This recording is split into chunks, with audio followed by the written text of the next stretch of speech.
আজি আহিলোঁ আমাৰ গাঁৱৰে এখন অধিৱেশন মানে হেৰি গায়ন বায়নৰ অধিৱেশন পাতিছে গাঁৱতে। এতিয়া গোটেইজনে সকলোৱে মানে কি হ'লে খানা বনোৱা ঠাইত এইটো আমাৰো ভাগত পৰিছে খানা বনাবলৈ, কিন্তু আমাৰ গাঁৱৰ মানুহ আমাৰ পাৰ্টিটো এইটো চবেই আছে আৰু বেলেগ বেলেগ পাৰ্টি আছে। এইবোৰ তাহাঁতে নিজৰ নিজৰ কাম নিজে কৰি আছে। খানা বনোৱাখিনি দেখাব আপোনালোক।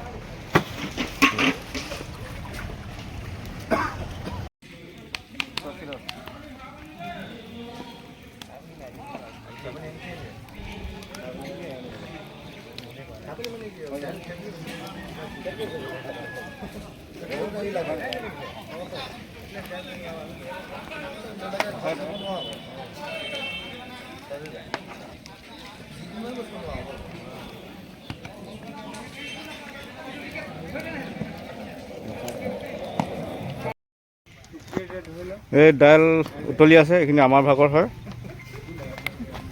এই দেখিছে, এইফালে পলনিকাই দি দিছে নিমখ, এইফালে দদাই আছে পিছফালে। এইটো 4টা কেৰাহী আছে, এই উতলিবলৈ হৈছে আৰু লাহে লাহে ইয়াত আছে।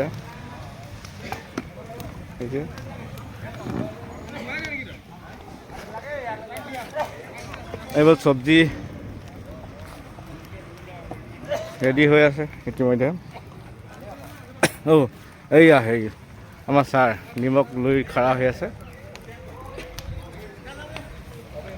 তেল গৰম হৈ আছে।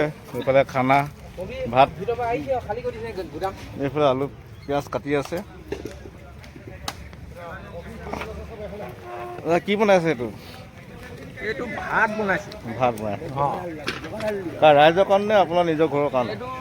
নিজেও খাব লাগিব, ৰাইজেও খাব লাগিব। এইটো খালি পানী বইল কৰি আছে। এইটো চাউল দিব ইয়াত ন? তেজপাত দি দিছে কেলে? গোন্ধৰ কাৰণে, গোন্ধ ভাল হ'বলৈ। এইটো এটা ভাত বহুত আছে। এইটো ভাত, এইটো ভাত পাই নমাবলৈ হৈ গৈছে। এয়া ভাত নমাই আছে আৰু আছে এইফালে সকলো ভাত নমাই আছে। এইফালে হৈছে এইটো কি বনিছে? এইটো মটৰ চব্জি, মটৰ আৰু ফুলকবি, এইফালে মাছ, ফুলকবি, মটৰ আৰু মাছ ন হৈ আছে। এইবোৰ এতিয়ালৈ ৰাইজ অহা নাই। এতিয়া খানা বনোৱা ঠাইত আছোঁ বৰ্তমান। এনেকৈ গায়নৰ পাৰ্টিবোৰ আহি আছে। এতিয়া আহি আছে